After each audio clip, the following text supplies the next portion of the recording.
हाँ, तो स्टूडेंट्स ये रही हमारी न्यूमेरिकल नंबर 2.4 यानी कि प्रॉब्लम 2.4 की बीजुज़ जिसमें वो कह रहा है हमें उसमें ये स्टेटमेंट दी हुई है जिसको हमने सिंपल लीनियर अलजेब्रिक फॉर्म में लेके जाना है जैसे ये इक्वेशन थी। तो चलिए इसको सबसे पहले हम क्या करेंगे जी, इसका ले लेंगे लैप्लास। लैप्लास लेने से क्या होगा जी, ये जो टाइम डोमेन में ये चली जाएगी फ्रीक्वेंसी डोमेन में। तो मैंने आपको बताया था प्रीवियस वीडियो में कि उसने बोला हुआ है कि इनिशियल कंडीशंस को आपने कंसीडर करना है ज़ीरो के इक्वल। डैट्स वाई मैं आपको पहले ही फिर से एक दफ़ा दिखा दूं, क्योंकि बच्चों बार बार नहीं लिखने होता, ऐसे वीडियो लंबी होती है। ज़रा गौर कीजिएगा जल्द अज जल्द। जब हम किसी स्केयर वाली इक्वेशन का डेरिवेटिव को कन्वर्ट करते हैं लैप्लास, यानी कि इसका लैप्लास लेते हैं, तो क्या होता है, वो फ्रीक्वेंसी डोमेन में जाती है और उसकी डिग्री के लिहाज से एस की पावर आती है S square Q of S. Capital Q यहाँ पे प्रेजेंट कर रहा है, यानी कि ये फ्रीक्वेंसी डोमेन में, और ये एस भी इसको इसी चीज़ को प्रेजेंट कर रहा है। उसके बाद इसमें से माइनस होता है, इसकी एक दर्जे डिग्री कम होती है, और यहाँ पे चार्ज की आई है इनिशियल कंडीशन। अब जैसा कि उसने बोला कि हमने इनिशियल कंडीशंस को जीरो कंसीडर करना है, दैट्स वाई ये हमारे लिए जीरो होंगे, ठीक है। तो उसके बाद फिर से एस की डिग्री कम होगी, यानी कि एस की डिग्री उस वक्त तक चलती रहेगी जब तक वो जीरो नहीं हो जाती। अब यहाँ पे देखें एस की डिग्री जीरो हो गई, वो वन थी अब ये जीरो हो गई, तो यहाँ पे आ गया क्यू, यानी कि इसका इनिशियल कंडीशन का प्राइम मीन्स इसका डेरिवेटिव, ठीक है। ऐसे ही ये डिग्री कम होती जाती है, तो यहाँ पे भी यही होने वाला है, क्यू की बजाय यहाँ पे हमारे पास एक्स है। तो चलिए यहाँ स्टार्ट करते हैं। तो सबसे पहले आपने लिख देना apply Laplace transform on both sides. तो सबसे पहले इसका लैप्लास लेते हैं, तो बच्चों इसका लैप्लास क्या आ जाएगा हमारे पास, S square X of T, sorry X of S आ जाएगा।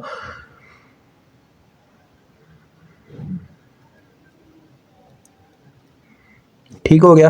प्लस अब बच्चों इसकी जो इनिशियल कंडीशंस हैं उनको मैं कंसीडर नहीं कर रहा, क्योंकि उनको बाद में जीरो ही पुट करना है, तो लिखने की ज़रूरत नहीं है, ठीक है।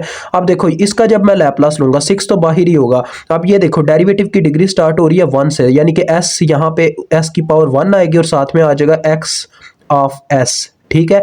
और बाकी फिर एस की डिग्री कम होगी, यानी कि एस की पावर जीरो होगी, और साथ में आएगा एक्स का इनिशियल कंडीशन जो कि जीरो है, डेट्स वाई उसको हम कंसिडर नहीं कर रहे। उसके बाद आएगा 8x का लैप्लास। इसका लैप्लास क्या होगा, 8 इंटू एक्स का लैप्लास बच्चों क्या होता है, एक्स का सिंपल लैप्लास आ जाएगा x of s which is equal to 5 sine 3t का क्या लैप्लास होता है, ये अब आपको बताता हूँ। ये देखें साइन ओमेगा टी है, असल में ये ओमेगा होता है, ठीक है। ओमेगा की वैल्यू यहाँ पे 3 है। अब देखें साइन को जब कन्वर्ट करते हैं यानी कि टाइम डोमेन से फ्रीक्वेंसी डोमेन में, तो ये बराबर होता है omega over S square plus omega square के। यहाँ पे ओमेगा हमारे पास क्या है, ओमेगा हमारे पास है यहाँ पे 3, तो 3 ओवर ये आ जाएगा 3 ओवर, यानी ऐसे मल्टीप्लाई हो रहे हैं, और बटे में आ जाएगा एस का स्केयर प्लस ओमेगा का स्केयर। एस का स्केयर तो as it as plus omega, omega हमारे पास यहाँ पे 3 है, 3 का स्केयर कितना होता है 9, तो ये आ गया।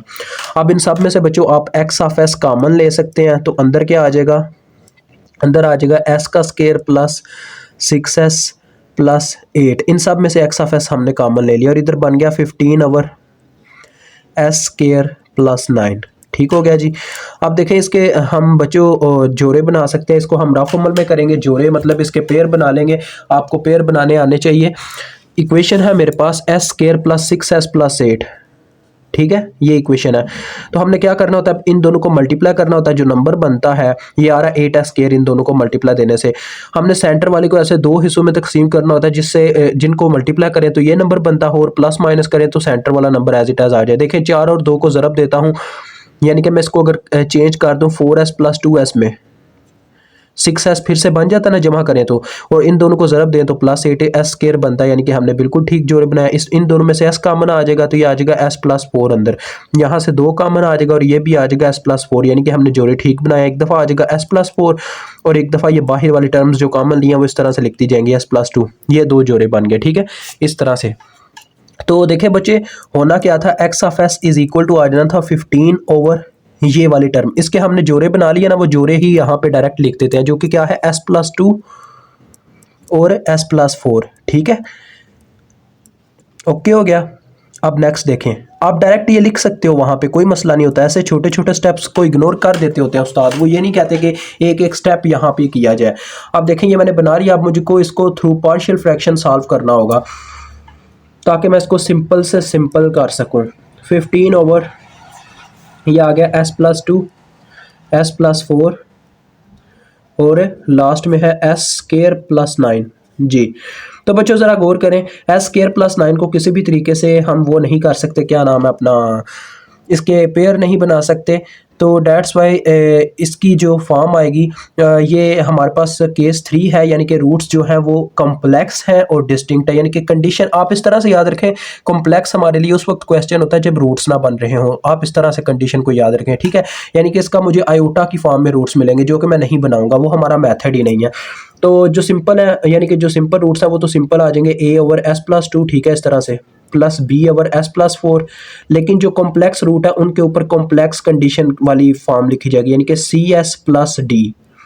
यानी कि हमेशा ये चीज़ याद रखिएगा, कॉम्प्लेक्स रूट जो होंगे ना उनके ऊपर दो वेरिएबल्स रखे जाएंगे, एक सी और दूसरा यानी कि ए और बी भी हो सकता है, बी और सी भी हो सकता है, सी और डी भी हो सकता है। यानी कि आपने ये चीज़ याद रखनी है बस।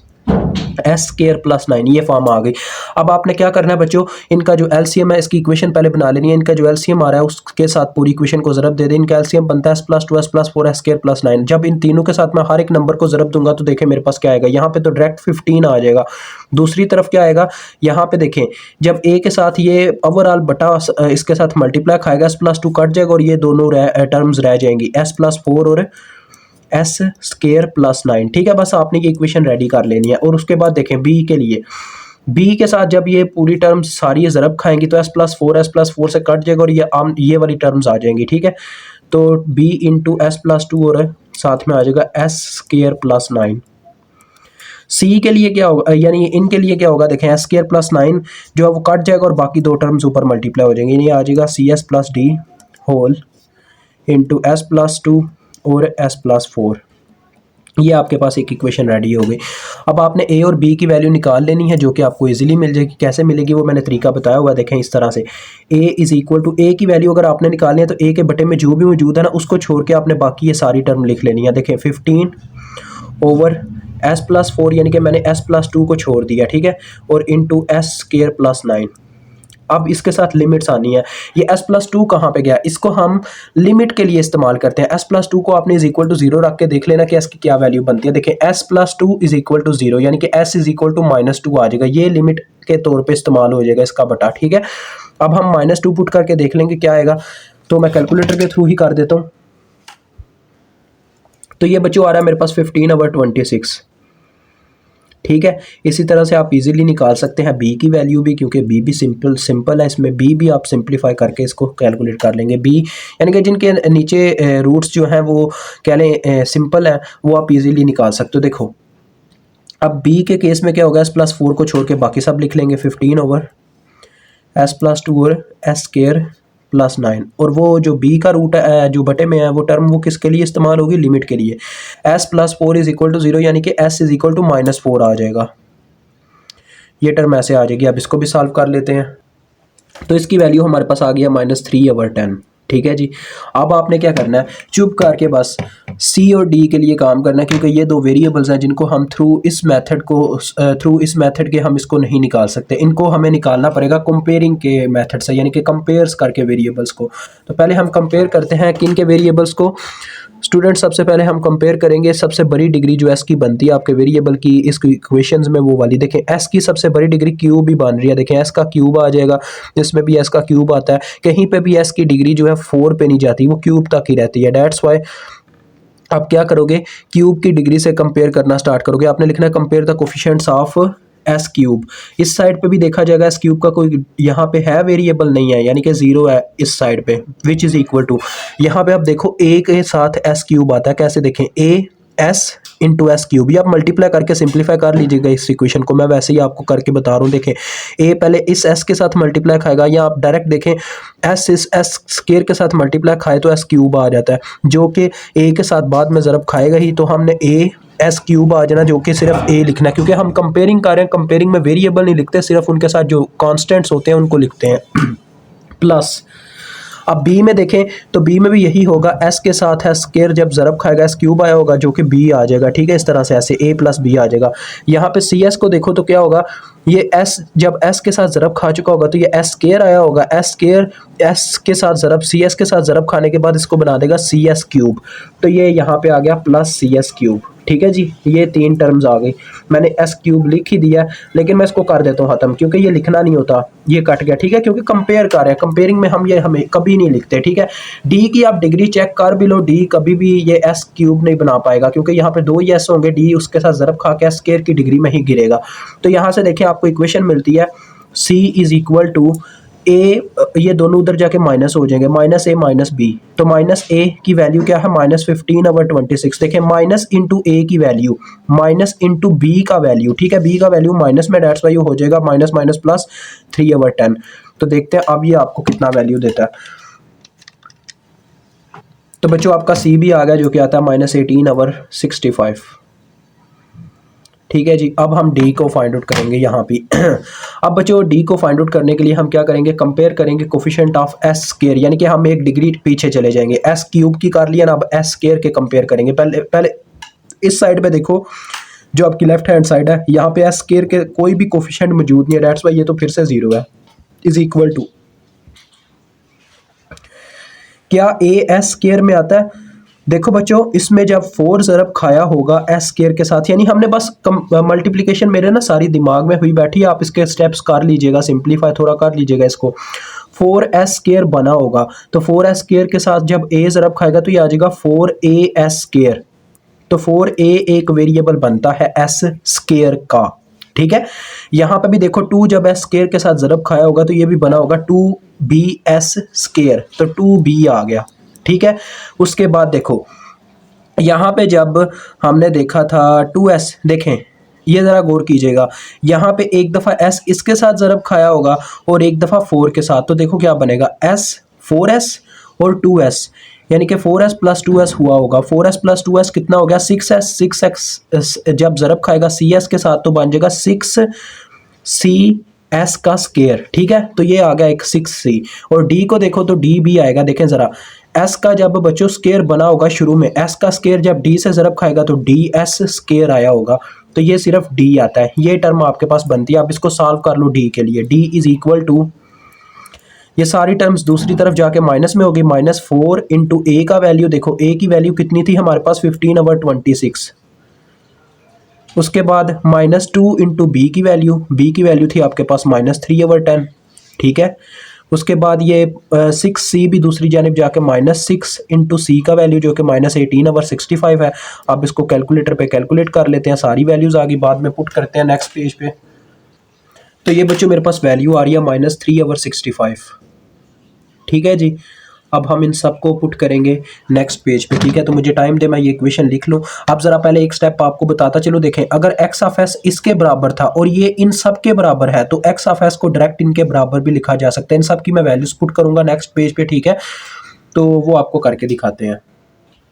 हाँ तो बच्चों देख सकते हो, ये मैंने सारी उस एक्स ऑफ एस की जो इक्वेशन थी उसमें वैल्यूज पुट कर दी हैं। ये मेरे पास ए की वैल्यू है, ये बी की वैल्यू है, वो सी और डी की वैल्यू है, और इनके बटे जो है वो मैंने अलग-अलग रखे हैं ताकि जब इन्वर्स लैप्लास लेना पड़े तो मुझे कोई आपको समझाने में मुश्किल पेश ना आए। ठीक है, अब अभी ये जो सी और डी की टर्म है इसको थोड़ा हमें सिंप्लीफाई करना होगा आप सबके लिए, ताकि आपका जो कंसेप्ट है वो आपके जहन में आ जाए। देखें एक्स ऑफ एस आ जाएगा इज इक्वल टू, ये टर्म एज इट एज चलेंगी। ठीक है, 15/26/1 प्लस 1/s+2 -3/10 इंटू 1/s+4। अब इनकी बात करूं तो हम क्या करेंगे, जैसा कि इन दोनों का बटा सेम है तो हम इन दोनों को अलग-अलग कर सकते हैं। ठीक है जी, तो देखें -18/65 को मैं अलग कर लूँगा इस तरह से, -18/65s। ठीक है, बट बटे सेम हो तो दोनों को अलग-अलग किया जा सकता है। ठीक है, -18/65 मैंने बाहर रख लिया और अंदर रख लिया इसका s/s स्क्वायर प्लस 9। ठीक है, और इसी तरह से -3/65 को भी मैंने अलग कर लिया हुआ है, और ऐसे इसके ऊपर क्या रह गया, सिर्फ 1 रह गया और बटे में रह गया s स्क्वायर प्लस 9। आप इन सबको मल्टीप्लाई करके दोबारा से इनका एलसीएम लेके देखो तो वही टर्म आपको एज इट एज मिल जाएगी। ठीक है, ये नहीं सोचना कि कोई हमने मिस्टेक किया है। ठीक है, ये बिल्कुल लॉजिकल क्वेश्चन है। अब मेरी बात ज़रा गौर से सुनिएगा। अब हमने देखना है ये लैप्लास इन्वर्स लैप्लास में कहाँ कहाँ सेट होते हैं इनके सारे रूट्स, क्योंकि लैप्लास इन्वर्स में इन्होंने टाइम डोमेन में वापस जाना है। अब ज़रा गौर कीजिएगा, ये लास्ट 2 टर्म्स ही हैं, ये काफ़ी ईजी है क्योंकि ये एक्सपोनेंशियल वाली टर्म है। देखें 1/s+ से, यानी कि एस में कोई एक कांस्टेंट जमा हो रहा हो तो वो एक्सपोनेंशियल की पावर की फॉर्म में लिखा जा सकता है टाइम डोमेन में। ये देखें, तो ये वही टर्म्स हैं दोनों की दोनों, ठीक है। इन दो टर्म्स पे आते हैं। तो एक टर्म है जिसके ऊपर एस पड़ा हुआ है, तो ये कॉज वाली टर्म है। देखें, ऊपर एस पड़ा हुआ है, नीचे है S square plus omega square. Omega, अब ओमेगा का स्केयर है, जबकि यहाँ पे सिंपल 9 है। 9 को हम क्या लिख सकते हैं, 3 का स्केयर, ठीक है। समझ आ गई मेरी बात? तो ये 3 का स्केयर लिखा जाएगा, यानी कि ओमेगा की वैल्यू होगी हमारे लिए 3। ठीक हो गया, समझ आ गई बात?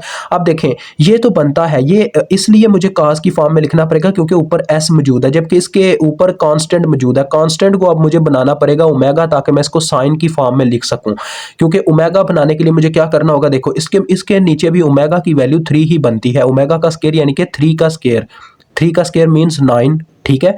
तो ऊपर 3 बनाना होगा। 3 को मैं बाहर से उठा के अंदर फेंक नहीं सकता, ये भी कर सकता हूँ या ये भी कर सकता हूँ। ऊपर बच्चों देखो 3 से मल्टीप्लाई किया और नीचे 3 से डिवाइड किया, बात तो सेम ही है ना, मल्टीप्लाई और डिवाइड दोनों किया, काट जाएंगे फिर से।